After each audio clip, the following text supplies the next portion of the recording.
and it worked perfectly. Right. So let's do my countdown and go straight into it. So 3, 2, 1. Welcome back, folks, to the WP-Tonic show. This is episode 980. In this episode, we've got a fantastic guest. We've got Casey Wu with us. He's the founder and CEO of Operators Guild. It's a great community for online entrepreneurs and people that have got enormous knowledge in building SaaS products and that. He also has got a load of knowledge himself. So, Casey, would you like to give the tribe a quick 10, 15 seconds intro? And then when we go into the major part of the show, we can delve into your background in a little bit more detail. Yeah, absolutely. The quick background is I was in the military. Then I went to Wall Street in New York and realized in Wall Street, as amazing as that profession is, it wasn't for me. And what was for me was being a builder. So then I switched to the Bay Area. I've done 6 different tech startups. And in doing so, I founded a community and an investing group of who I call the new generation and a new profession called scalers. We are early stage hyper generalists, which has never been really needed before until tech exploded onto the scene. And I live in the Bay Area, and I'm a proud dad of 3 beautiful kids. Oh, well, busy man. And I've got my great co-host with me, Kurt. Would you like to introduce yourself to the new listeners and viewers? Sure thing, Jonathan. My name is Kurt Von Onen. I own a company called Mañana No Mas. We're based here in Kansas, and we also work directly with the folks at WP-Tonic. It should be a fantastic interview. I've been looking forward to it. But before we go into the meat and potatoes, I got a message from one of our major sponsors. We will be back in a few moments, folks. 3, 2, 1.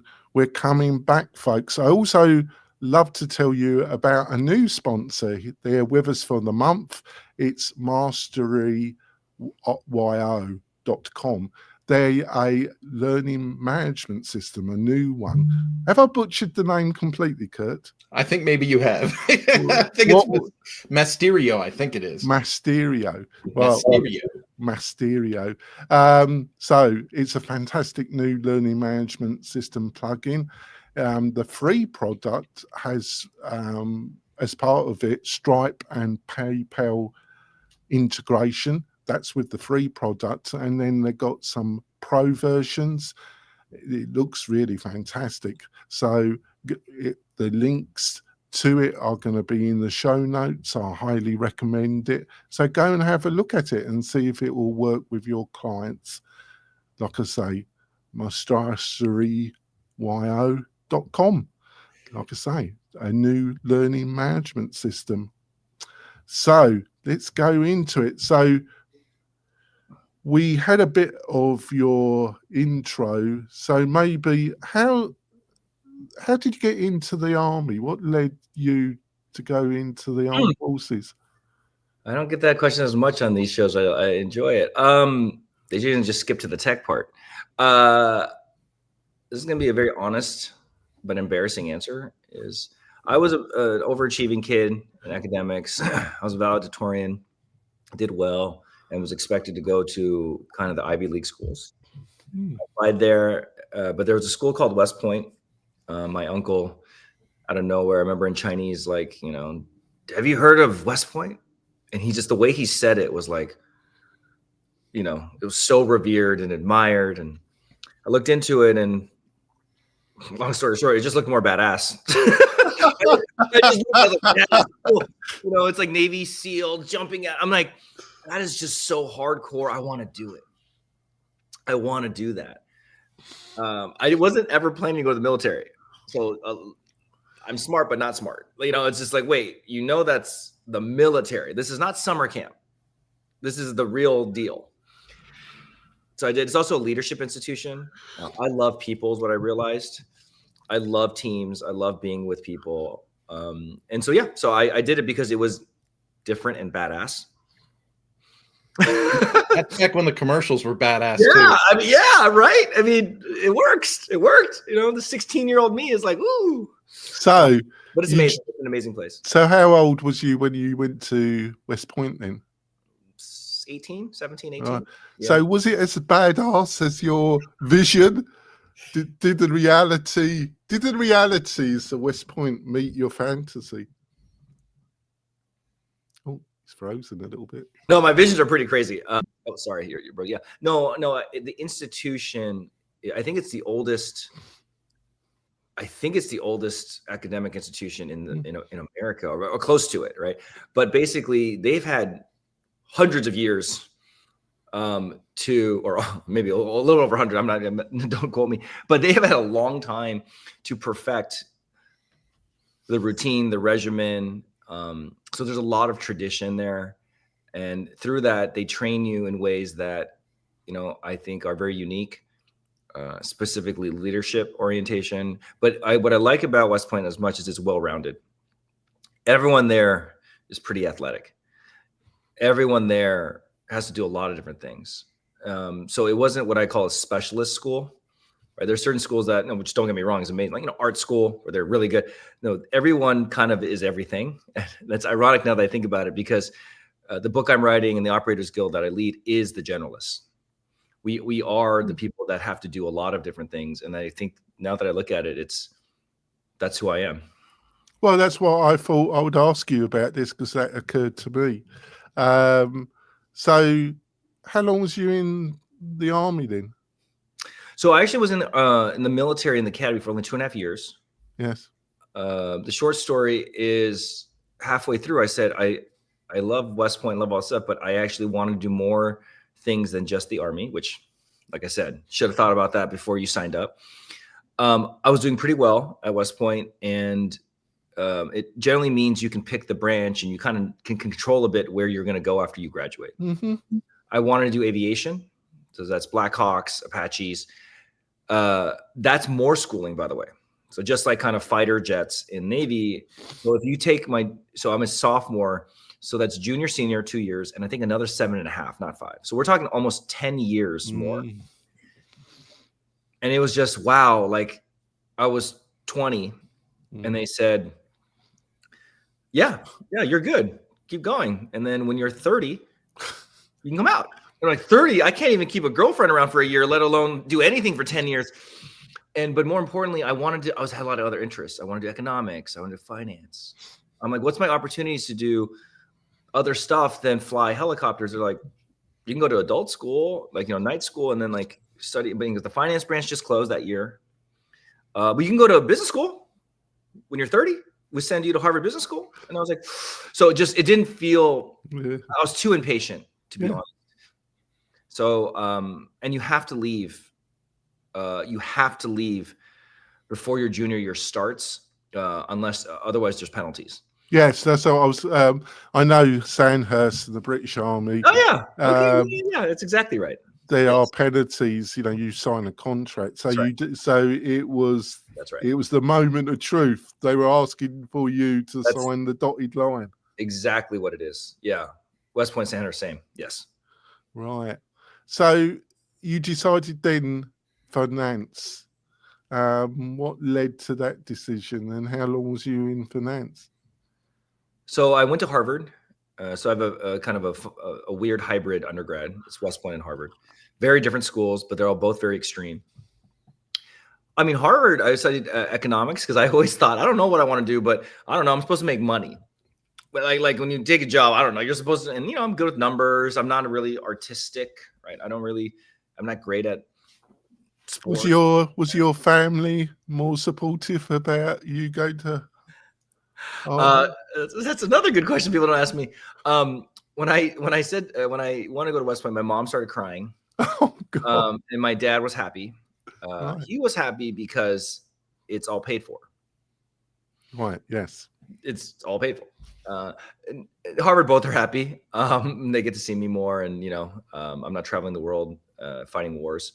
But yeah, they're always been supportive. But I've always been the kid that's kind of done what I wanted to do. So a lot of people think do your parents push you? No, actually, my mom asked me to chill out. She's like, you just work too hard. And she said, hey, mom got B's in school. It's okay. You don't always have to get A's, you know? So I realized a lot of it is self-motivated. Oh, and I'm sorry. So finance, because your question, I went to economics, I studied economics. And when you're in the economics program, it's a very strong pressure to say, all right, what is the best thing you could do? Mm-hmm. There's 2 steps to finance nirvana. Step 1, go to an island called Manhattan and get an investment banking job at Goldman Sachs or Morgan Stanley. That is like step 1.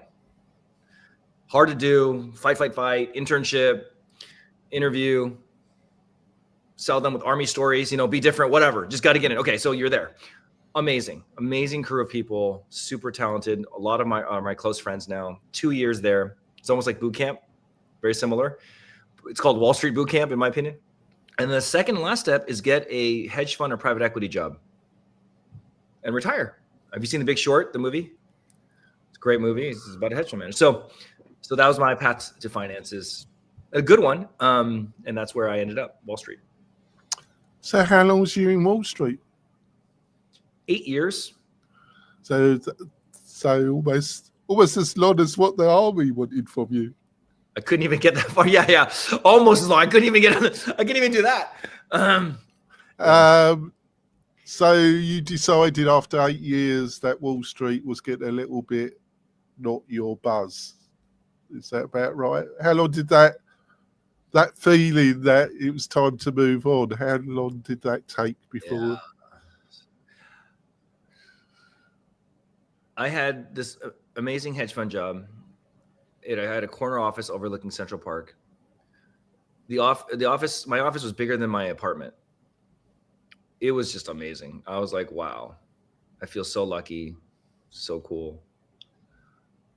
Billions under management, everyone wanted to take me out to steak dinner, right? It's one of those things. You're like, oh my God. But I wasn't for some reason motivated. I don't know what it was. And that's when I realized for the first time, for those listening, I never believed when people said, find your passion, your fulfillment. I was like, bullshit. You just make money. That's what it is. You make money. You'll be happy. Oh, I made money. Wasn't happy, right? So I proved to myself, wow, there's more to just your bank account. And I realized over time, I missed people. So hedge funds, if you look at Big Short, the movie, he actually doesn't interact with many people. So a hedge fund manager at public equities generally is a very lonely job. Sorry, not lonely, solo. Some people are not lonely. It's almost like a researcher. The PhD student, they're working on their own thesis, the stock thesis. They're not, they talk to like analysts and stuff, but it's really a lonely job, in my opinion. So I miss my team. So investment banking and military I liked for some reason, but they are way harder and more gruff, on paper than hedge funds. But you know why? Because there's a team. So what I tell people is don't think of jobs just as your title or money. Think of the environment. Are you building? Are you transacting? Are you with a team? Are you by yourself? Very different. I am not someone that can be alone. I need to be with teams. You can see the energy I have when I talk to you guys. This is just who I am. So you shut me down and you put me in a beautiful office by myself, I go crazy. Right? So anyways, also public equity investing is generally more transactional. You're not per se building anything. I mean, you're building a portfolio, but you're not building, right? I mean, maybe you're building the company, but I wasn't, right? You're studying a stock. So lawyer, consultant, auditor, banker, transacts and advises, which is fine. But remember, it's transaction advice. It's not building. Yeah. Right? So then I realized I was a builder. So I realized that by I moonlighted for a VC who started to research and invest in startups. And I would sit across the table from founders and be like, wow, I love this guy's passion. He could go do Wall Street. He wants to build this company. Jesus, he is courageous. And I love the energy. And you've sat across, you've interviewed probably tons of founders. Well, a few. Some are courageous and some are bonkers as hell. I think we're going to talk about one that might be classified as totally bonkers, but I'm going to throw, I think it's time. I wanted to delve a little bit into your background because I did some research on you. I'm going to throw the second question over to my patient co-host. Over to you, Kurt. Well, Casey, I want to thank you for your transparency so far. I have some terms that I use. Like I think of like, you know, the entrepreneur's curse, the expert's curse, like things that you think about. And it's like, as you're talking, I'm like, those are bubbling up, right? Like, when I do consulting, I have a phrase when I'm teaching people about relationships. And I'm like, if you focus on the relationship, the transaction will happen naturally. So you need to focus on relationships over transactions. Like that. And then I hear you saying a very similar thing, like these positions are transactional, but you're not building anything. And to me, the building is the relationship. It's how we get things to move forward. So, but you got to remember, when I consult, I do like retail service-oriented businesses. So that makes a lot more sense in my space. For you, what do you think are like the major challenges? Because you had mentioned, most people go right to technology. So I'm going to go right to technology. What do you think are like some of the major challenges that you can share with like building and developing this online community? And to be more clear, Jonathan and I do another show called the Membership Machine Show, where we give people a ton of advice on building online communities, but it's really cool to have someone on the show that is demonstrably successful at it. I actually did not flag that you guys run a thing that's just for online communities. That's amazing. No, I think there's very few community builders, leaders in the world by definition. And so when you meet one, you know when you meet one, right? Because it's a very, very unique world. So yeah, I would love to talk more about that. And I did realize my friends sometimes your friends tell you who you are, whatever you think you are, your friends will probably tell you better. And they're like, you're a community builder. And ever since they said that, I'm like, what do you mean? They're like, you accidentally built like 7 communities. I have a divorce community. I'm divorced. I have a dad community. You know, I have a festival concert community. I have an opera community. So anytime I do something, I do it with others. I find others and I say, let's do it together. And that's just always been me. And so community is never something I thought I wanted to do. I just do. So yeah, so happy to talk about all things community, especially online. I guess to make the question more specific in approach, you have a concept. You're like, I have a passion. Like you said, concert and festivals. And I was like, woohoo. Yeah. I love music. I suck at it myself, but I love to take it in. I'm a consumer. You have an idea for, I want to do this thing, whatever this thing is. And then you're like, I want to assemble a team of people to do this with me somehow or another. And we could look at, you could say Tony Robbins, Russell Brunson. You just start pulling names off the internet, right? Somehow they put a team together, but then that team exponentially increases into hundreds, if not more, of people that want to join in that community. Mm-hmm. And there's got to be a shift or some kind of paradigm moment where the momentum changes and picks up. What are the obstacles in getting to that moment, or can you identify that? Are you referring to online community or in person? I would struggle almost to say, I think they're very intertwined. I personally think that a successful community has elements that are online, but also does like the in-person festival convention, like whatever, like on it. Let me see how to answer this. I think I understand the question, which is how do you get the momentum to have a breakout community? Is that what you mean? Yeah. You can assemble 12 people in a room that think it's a great idea, but then how does it?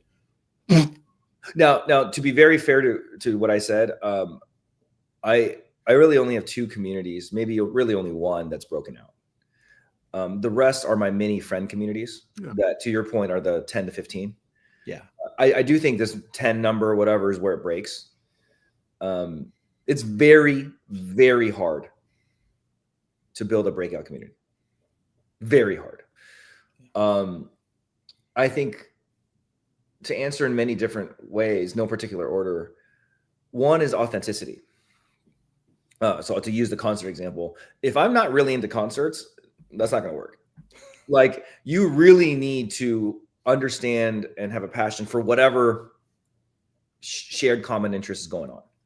For example, I'm a CFO COO, and I built Operators Guild, which is a CFO COO community. The legal community, no surprise, was started by a lawyer. The sales community was started by a salesperson. The salesperson tried to compete and build a CFO community, didn't make it. Not because he's not good. A mom's group. Have you ever seen a dad run a mom's group? Not possible. So the first thing is you have to be authentic to whatever it is. You have to stand for it, and people can read you real well. Is this person a real concert person, or like? Because what I'm saying is certain people build communities because they think it'll make money. Yeah. Oh, I'm going to build a concert community because there's a lot of demand. That's great, but if you're not fully in it and you'll fully understand it, you will not build a big one. Okay, so that's one. So one is the leadership. Tony Robbins, I think, really believes in whatever you do, right? And I don't think he's faking it, right? I think he's genuinely. Some people are really good at faking it. I'll tell you that one, but I can't do that. Okay, like I just can't do that. And eventually, you'll be discovered because the DNA and blood of a community comes from the top. Anything comes from the top. The company, Travis of Uber, is a more aggressive personality. Uber was aggressive, no matter how big the DNA flows. Okay, so that's a really big one. Is who's starting it, how authentic. The other is keeping at it. It takes forever to get that flywheel going. The trickiest part is the monetary part. Things cost money. So all of a sudden, if I said, hey, you two, let's do concerts. Hey, will you pay me $500 a year? You're like, wait, whoa, why? What am I getting from you? Well, I don't know. We'll get something eventually. No, so in the beginning, it's free. It's free. Yeah. Nothing's free. So whoever's doing it is costing a lot of time. So the problem is keeping at it. How long are you going to do this free community for? How long are you going to lose money for? How long are you going to make very little when you could be at Amazon making more money? That is the trickiest part, is the monetization. So first phase is scale. First phase is gaining enough people, because one of the values of a community is the numbers. Different perspective, network effect, right? 2 people is not really a network effect. 200 is. So the first phase is, can you get very specific on your persona and have density? So Operators Guild started in San Francisco. You can't just start like 17 people, 17 cities. No, that's not going to, you need some proximity distance.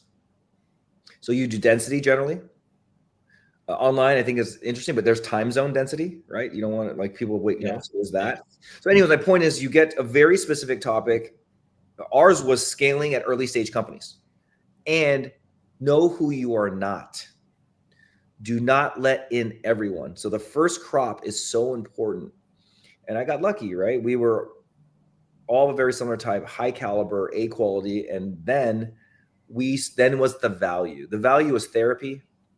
The value was solving questions, and we got lucky where everyone contributed. Then the last part is word of mouth.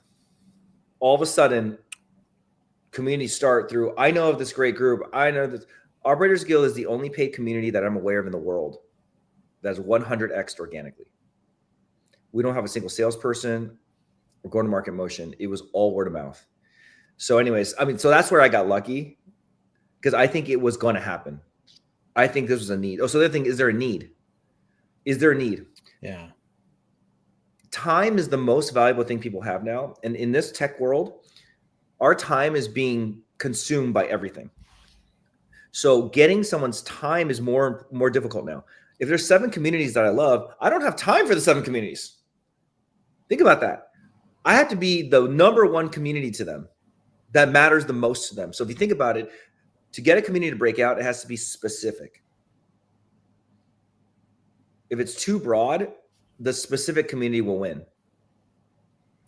To your point, I think that a lot of creators and organizers really struggle with your last statement, and that is that specificity, right? Because of scale is like counter to that. Yeah, because they keep thinking, well, I have this other vertical, and it's like, no, because now you're diluting your audience. You're not being focused. It's one of my actual failures, right? And so I have a couple. One is the other thing that you mentioned, the stick-to-itiveness. I had multiple products and initiatives that I was early to market on, meaning I had this great idea and I built this awesome thing, but I didn't have any customers for it.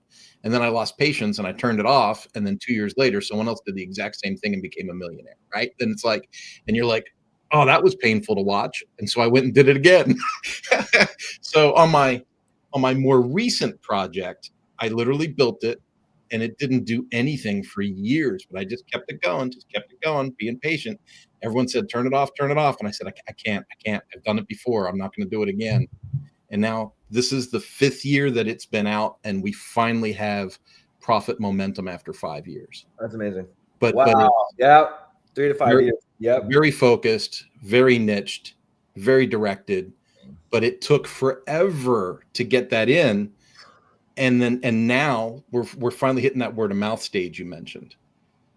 But I don't know how many creators have 5 years of patience to wait for something. That's exactly my point. My first thing about, in the beginning, it's free or next to free. So that's 5 years of their life. That's opportunity cost that they could be getting a well-paying job elsewhere, right? Time. The time, it can only go one place. Yeah. No, great feedback in there, Casey. I appreciate it. Jonathan, back to you. Yeah, I think it's time for us to go for our middle break, where we've got some other sponsors, which we really appreciate. We will be back in a few moments for the second half, which should be as good as the first half. We'll see you soon, folks. 3, 2, 1. We're coming back, folks. Before we go into the second half, I want to point out we've got some great special offers from the sponsors, plus a curated list of the best WordPress plugin services and other tools for SaaS builders.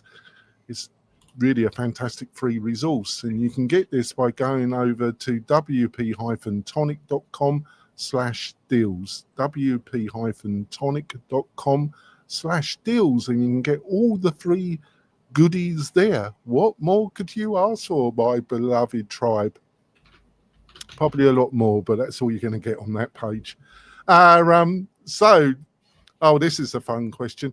So, Casey, I had, I think it was about 18 months ago, I had the pleasure of speaking with David Siegel, the CEO of Meetup, and we kept in touch. I have to ask him to come back on the show. It was hilarious. I think he's been on the show a couple of times, actually. And when he first came on the show, we discussed his experiences with WeWork and Adam Neumann, and he said that Adam was brilliant, but also totally bonkers. I mean, absolutely bonkers. You seem a very focused individual, even more than David. David is very focused. But so you ended up at WeWork, and how much did you have to work with Adam, and what was your initial impressions of Adam? Oh man, I met Adam earlier before I joined WeWork, but he is extremely, I mean, when he's in the room, there's an energy about him. He's also 6'6", right? But I mean, the first thing was, I remember we were negotiating something with him, and he is quite the negotiator. I mean, there's stereotypes, it's like, he's, Israeli, and the culture of, negotiating. He's like, oh, okay. You can tell he's very charismatic. He's an incredible storyteller, which I think a lot of founders are, especially those that are very successful at fundraising or starting a movement. They have something about them, and at the end of the day, it's sales, if you think about it, right? So the first impression is he's obviously very different. You'll never forget him. But that was before WeWork. When I met him, when I joined WeWork, I don't think he remembered that we met. I'll never forget this conversation. I was the regional CFO of the Western US and Canada. This was just after SoftBank invested. And then my CEO, we're all regions, 7 regions. He goes, hi, hey, Adam, meet Casey, our new regional CFO of the Western North American. So I wasn't CFO, by the way, just to be clear. I was a regional CFO.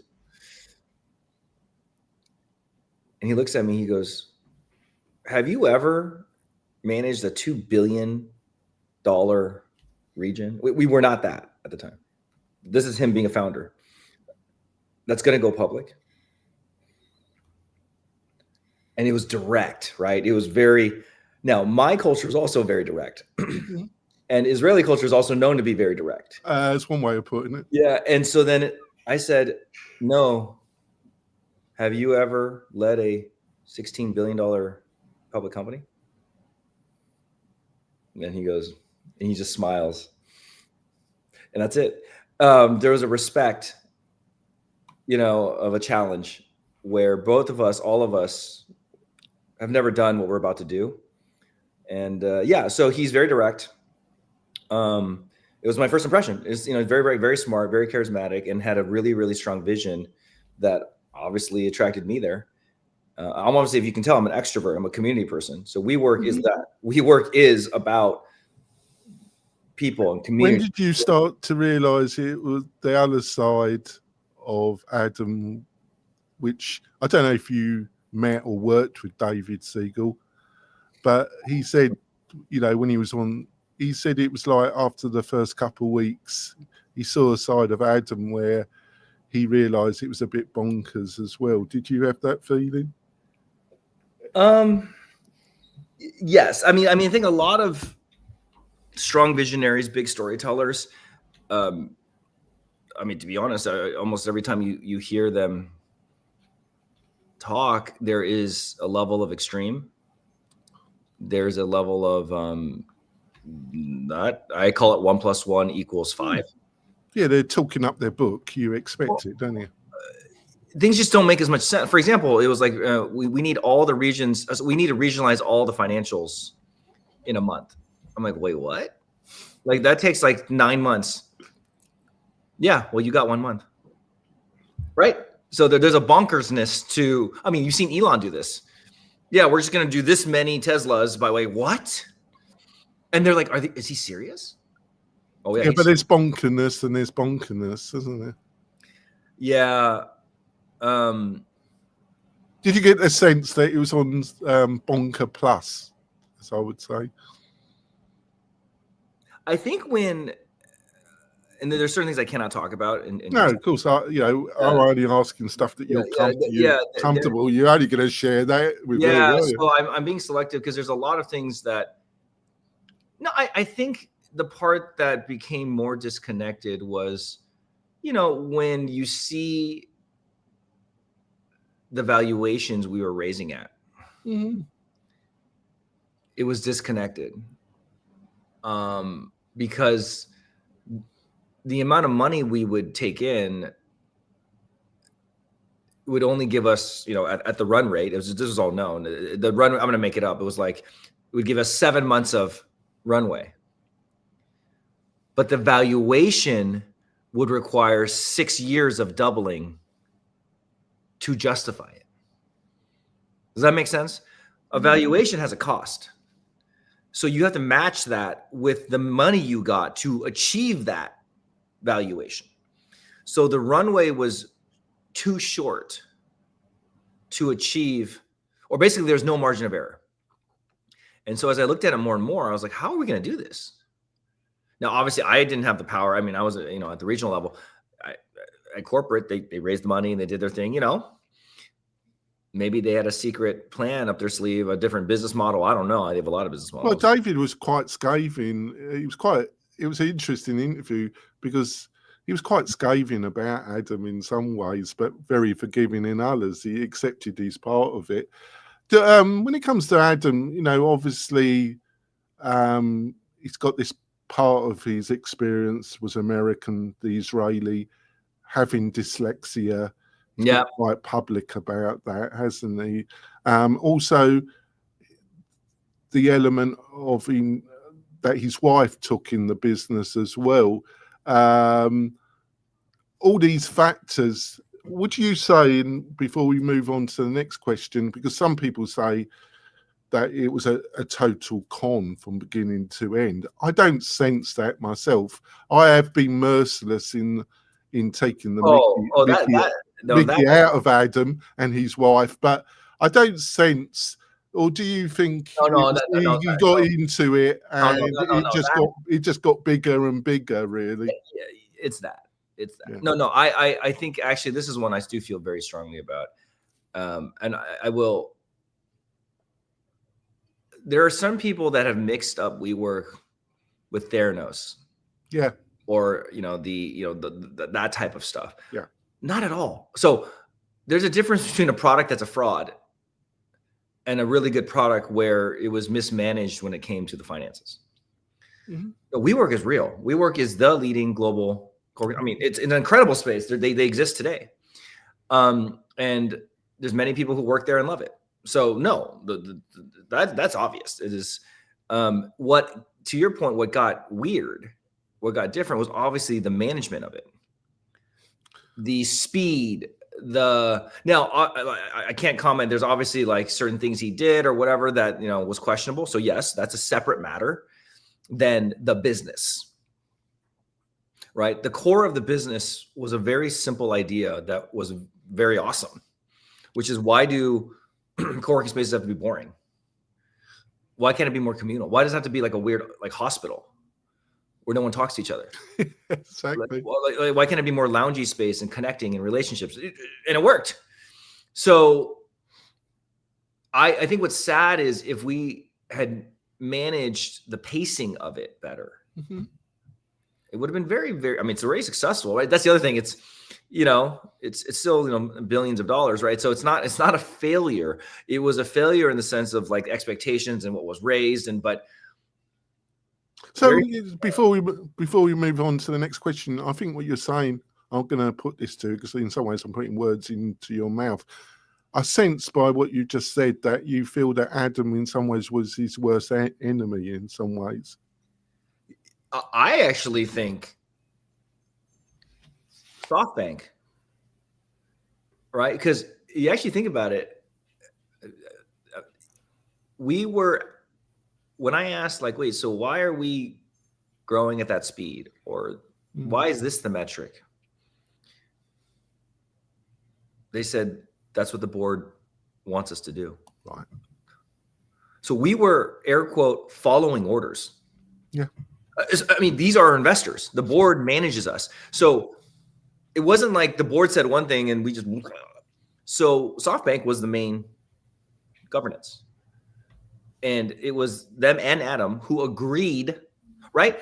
They tell Adam, the CEO, how he's going to get rewarded. And it was growth, not profit. Guess what we did? Grow. Because the orders were to grow. So I would say, grow square foot, not profit per square foot. It depends on what you measure. If you measure square footage, that's a very different measurement. I mean, I'm being very simple here, but the point is the orders were to grow crazy fast and to have profit secondary, not first. So in a weird way, who was also enabling? The board. Now, not all board members are created equal, right? Some boards, they didn't have the voting power, whatever. But to me, it is a combination of the people who have the governance and, of course, and the people who have governance is Adam and Masa. Meaning it wasn't Adam alone. Here's my thing. If Masa said, profit, I want you to become profitable, and then I'll give you a lot more money, I think things would have been different. All right. But he said, no, just go. And then, it could have worked, but that was a much bigger bet. So I think it was not just Adam. Yeah, thanks for that. That's a new perspective for me to think about. I see precisely where you're coming from, actually. Over to you, Kurt. Well, Casey, I always have the job of switching gears. That's my role on the show. And so the gear we're going to switch to in this question has really to do with AI, but it's a different perspective than we've come from recently. For like the last year, we've said, oh, AI this, AI that, AI the other, but we're starting to feel like there's maybe a bubble coming, right? and you seem to have some experience with organizations and have some maybe bigger world thoughts. Where do you sit with the possibility that there's an AI bubble or funkiness connected to like the whole open AI and Sam Altman and some of the things he's been up to?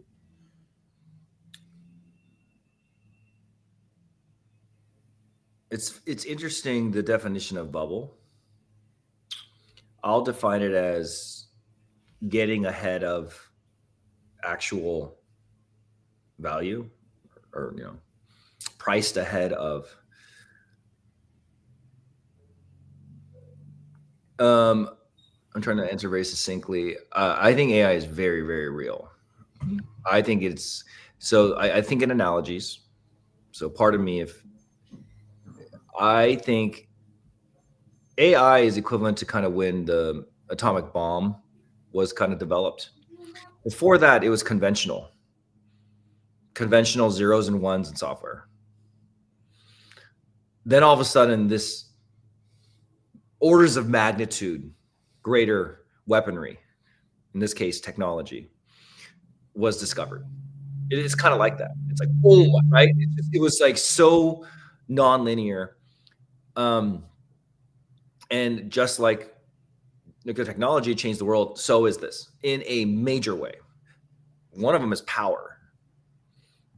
It costs a lot of money to do AI. It costs a lot of money to develop nuclear bombs, right? So you have the countries, right? You have the same type of, what's a little different is the technology is being shared with everyone. So the US wasn't sharing its secrets with everyone, right? People had to develop their ChatGPT, you just pay them $20 a month. Boom. And you can build your own incredibly billion-dollar backed technology, super intelligence. So what's different is, if you think about technology, does it change behavior? Does it add value? Absolutely. Oh my God, absolutely. If anyone disagrees with that, there's robots who are folding clothes right now.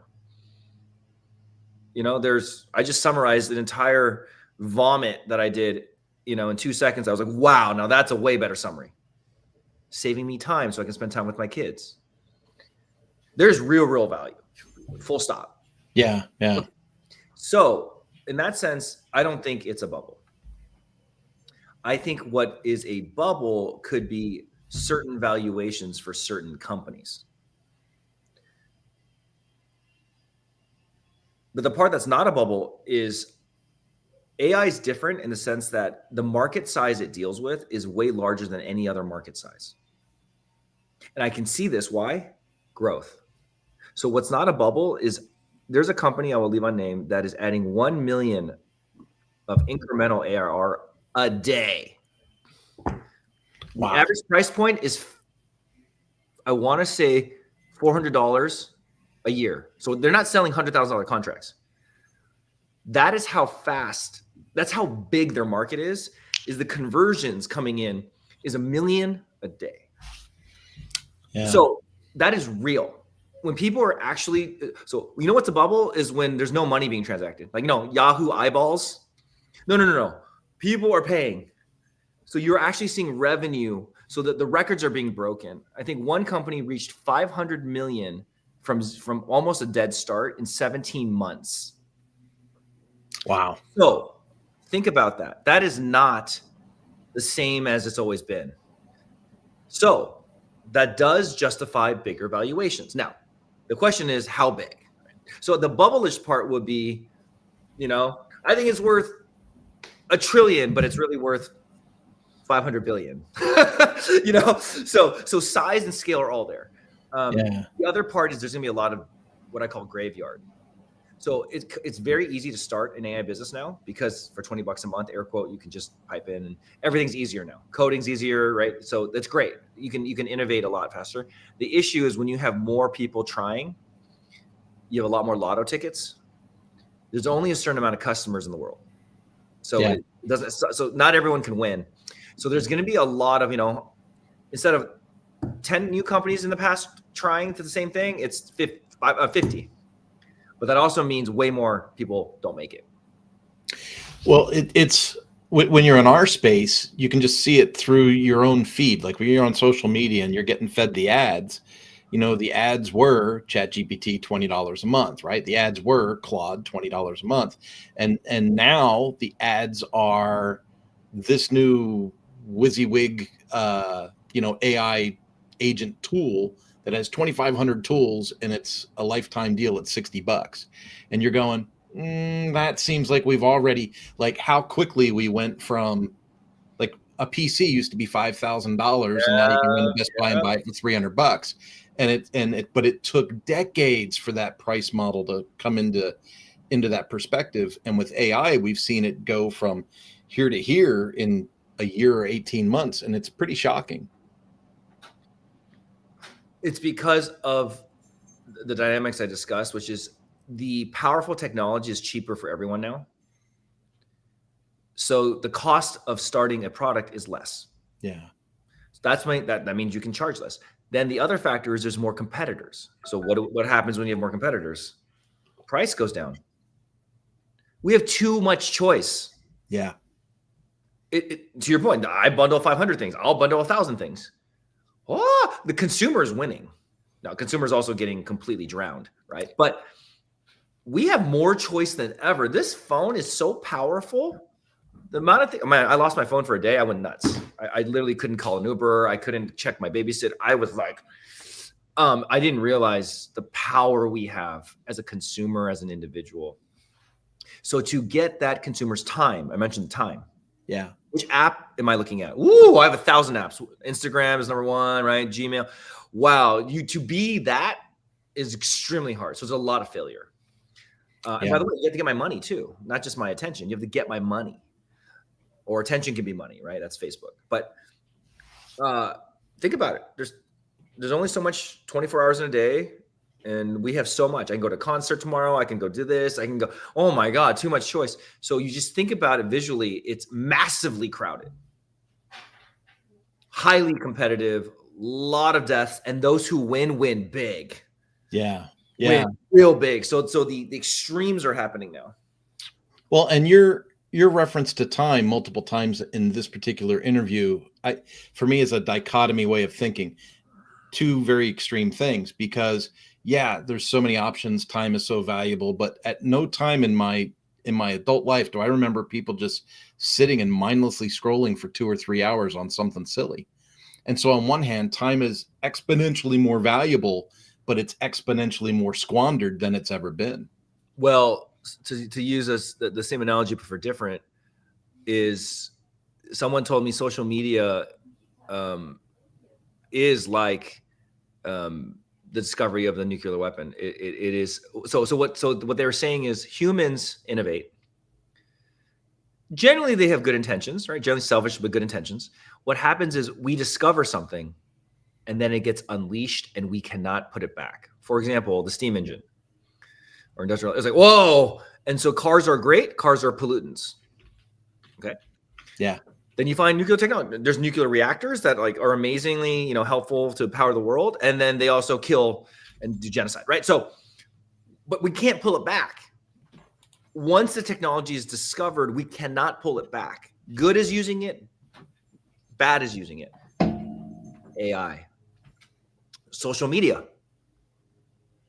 Using for good. There are people now that can make money that could not make money before because they can add value and create, and it's no longer about the corporations. Yeah. Yeah. And then there's a lot of bad with social media. I have 3 children.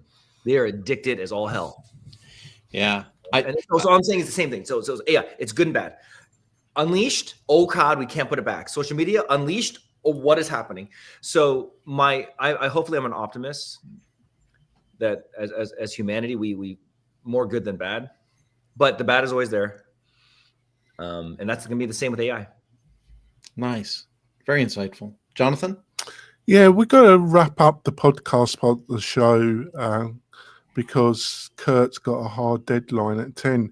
Can you stay on for another 10 minutes, or do you have to leave, Cassie?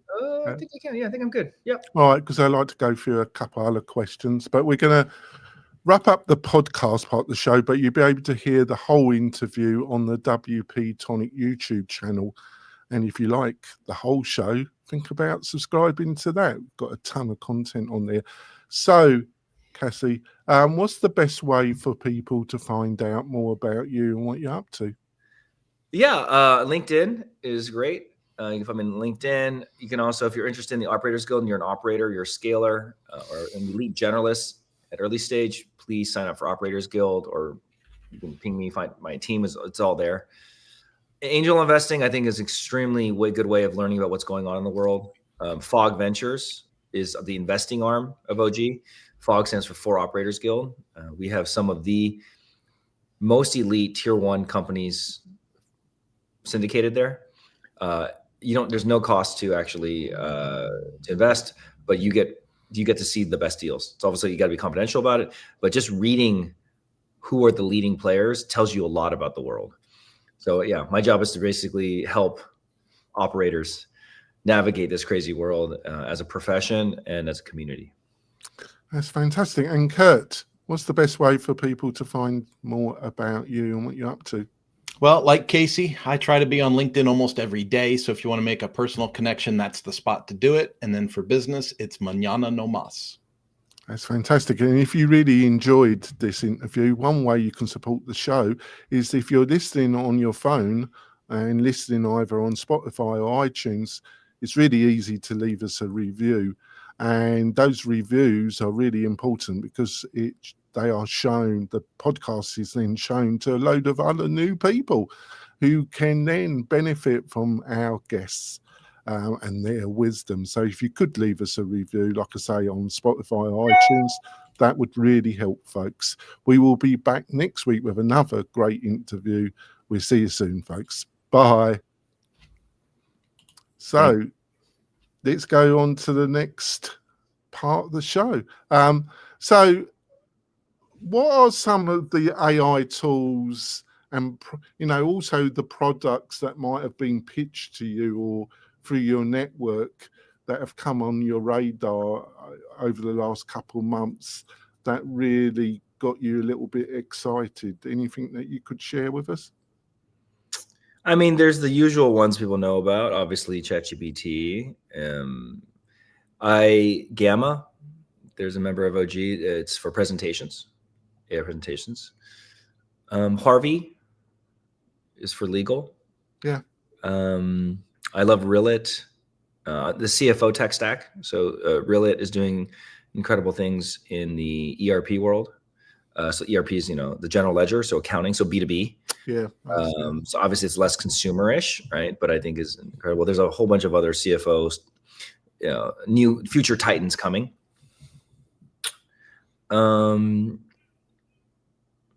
mean, there's, I can keep listing, but I think that in general, what's happening is what I like is to see the application layer build out for very specific use cases. Yeah.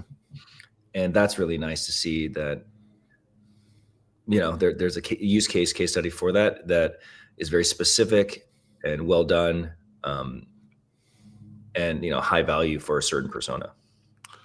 What was your response to the report by MIT, about business to business? Obviously, it was like a little mini hand grenade when they dropped that report, where it was saying that a lot of business to business, a lot of corporate companies that were utilizing AI wasn't really seeing a clear return on the investment. What was your reaction to that report and the way it was reported? I didn't read that report, but I've heard that a lot. I think, to me, it's an expectations mismatch. Mm-hmm. We are in the first inning, top of the first inning of AI. We're in the early days. So when you want to compare, I think it's an expectations thing. They're expecting some major change.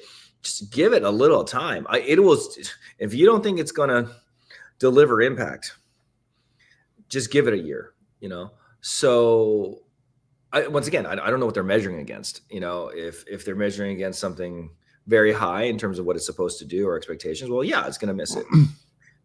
If you're measuring against, replacing a human, not yet.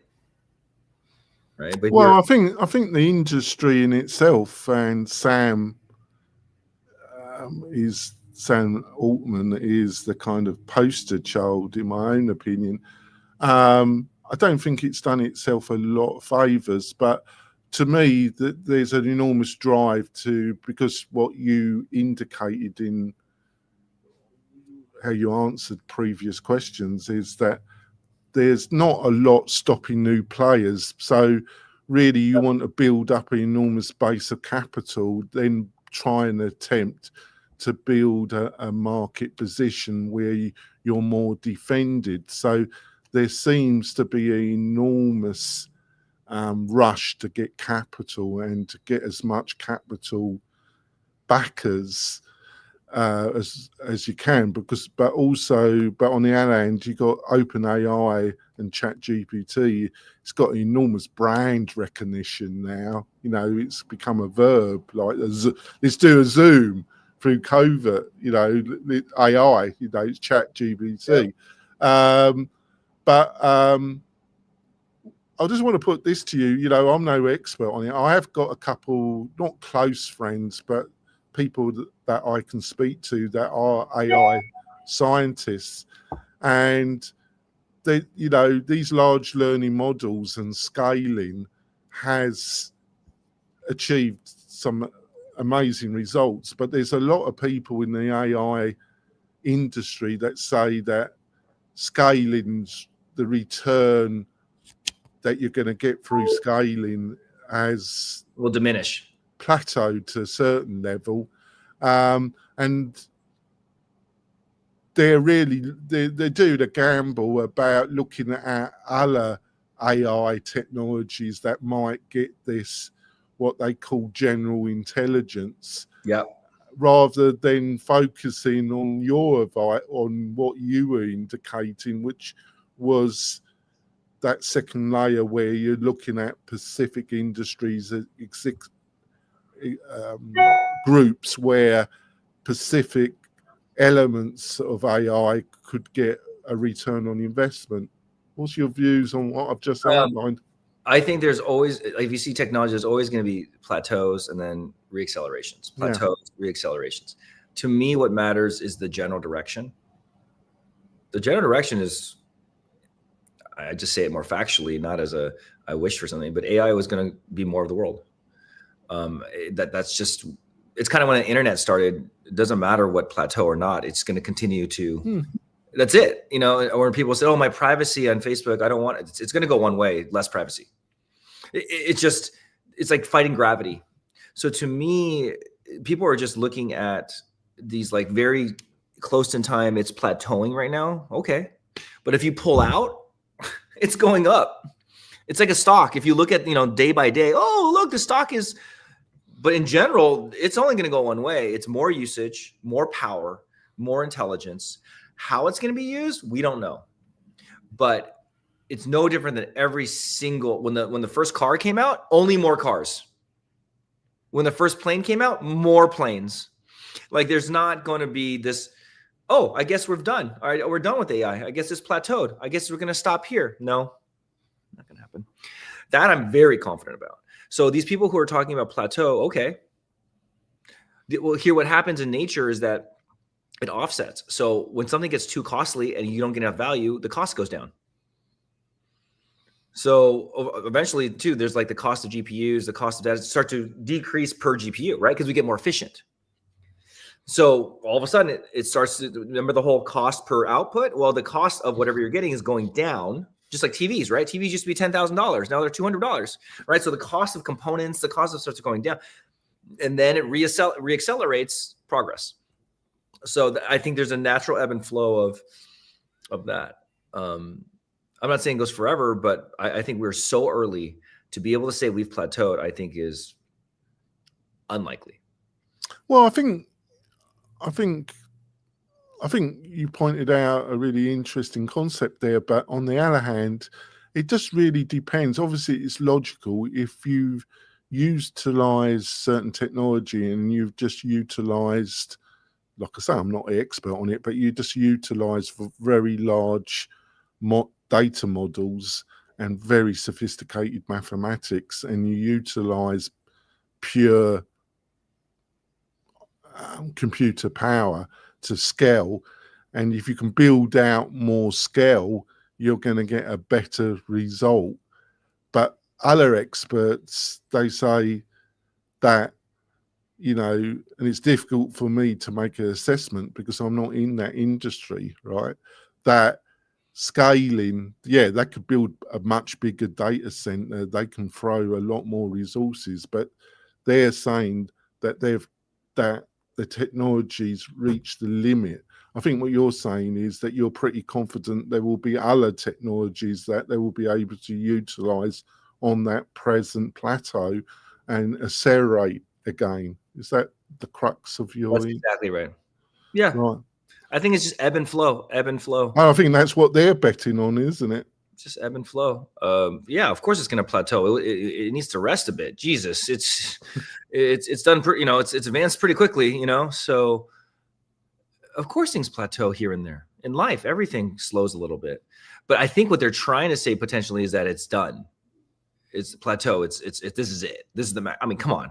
Would you? Well, it really does depend if they can bolt on other technologies or other concepts upon what I personally do believe that what I've read that scaling has reached a kind of plateau. They're just making a bet.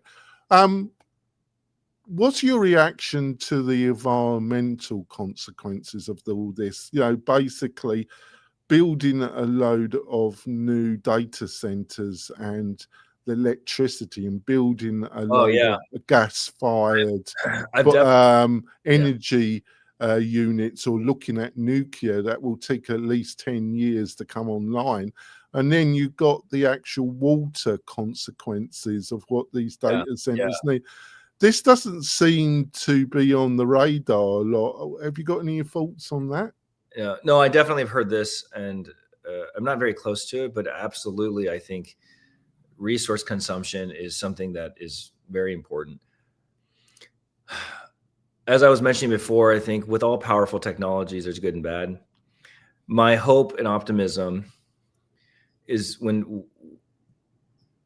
hopefully, whenever mankind reaches some kind of problem, my hope is that there's an adjustment. Now obviously we've not done the greatest job in history of preventing everything, but my point is, if we run into a resource issue, generally speaking, there's an incentive to develop more efficient things that need less resources. For example, electric cars, right? When fossil fuels, all that were becoming an issue, or pollutant, there was an incentive to develop electric cars. Right? So I think whatever it is, the usage of water, et cetera, my hope is people say this cannot continue. And what happens is new technology. So right now, our current technology takes up a lot of electricity per whatever. Current. But we've all seen in technology, things get more efficient. Now, the question is how fast? So that's my answer is yes, all of that is very real. No different when the automobile came out. I was like, oh my God, it's going to use up a lot of things called fossil fuels, right? It's also a resource that's going to be consumed, right? That's going to run out. And sure enough, we have electric, right? So I think that's just going to happen. Is that but the same thing about EV, electric cars, great. But, obviously expanded enormously in China and to some extent on the coastal areas of North America and extensively in Europe. But there's not, in Europe, it really was based, apart from France, really based on Russian gas and oil supply. In China, the actual electricity for these electric cars is supplied by coal, mostly by coal, which is one of the most dirtiest energy mechanisms possible. So how would you respond? It doesn't seem, obviously the Chinese government, I'm only based on what I've read and heard, is they're investing a lot of money in energy nuclear, but like I say, we haven't seen the end results. Most of that energy provision is done through coal. So yeah, as I mentioned, I don't think we do it perfectly. I don't think we've done a great job, but I suppose what you're saying is there is no alternative, because obviously oil's the worst. You got to look, it's not perfect. That's right. I'm much more about what I call pragmatist is, yeah. When people keep spotting the issues, that's fine. There's also solutions going on. Well, I'm English, so I'm bound to do that. Yeah. But it's, first of all, I think it's very important for people to be calling these things out. Then I asked them, what do you think is going to happen? Mankind's going to die? Yeah. Okay. Yeah. That's what they say. They think eventually, what is it going to happen? It's mankind potential, but otherwise mankind will find another way to move on. If the coal becomes a problem, you know what I'm saying? And I'm saying this in a flippant way. No. I'm saying we live in probably one of the most overall peaceful times in history. Yeah. You take us to, I don't know, 2,000 years ago when there could be crusades being the people getting killed, and they thought the world was ending. We are actually in a relatively okay spot. Of course, there's very scary things like AI and nuclear, but I think all times of mankind, there have been strife, there have been worry, and we figure it out. And of course, I think eventually there is an end to mankind, right? Whatever it is, like the dinosaurs or whatever you want to believe. Yeah. Well, everybody and everything does end, doesn't it? Yeah. So I don't know if people are saying it's going to end in the next 100 years. Is that what they're saying? Or so yeah, that's all. Is all of these are true. Everything is pros and cons, good and bad, and they're just calling it out. And this new one is going to be electricity needs, data center needs. But I do believe in mankind to innovate, whether it's for profit or whatever, but to come up with a solution to move on. And the hope is we don't, damage everything doing it. But like I said, social media, terrible things, also benefited a lot of things. So it's a very tricky, I think it's just life. And focusing on just doomsday one thing or super optimism, I think are all not great. I try and be pragmatic, but so let's go for the last question. If you had a time machine, H.G. Wells, or if you watch British television, your own TARDIS, and you could go back at the beginning of your career, is there any kind of little whisper or anything you like to tell yourself? And the one thing you can't say is not coming on this podcast. So anything else you can say? So any little tip you would love to? Obviously, investment tips would be pretty good. Buy a thing called Google, buy a thing called. Well, it's got to be more spiritual. Yeah, I know.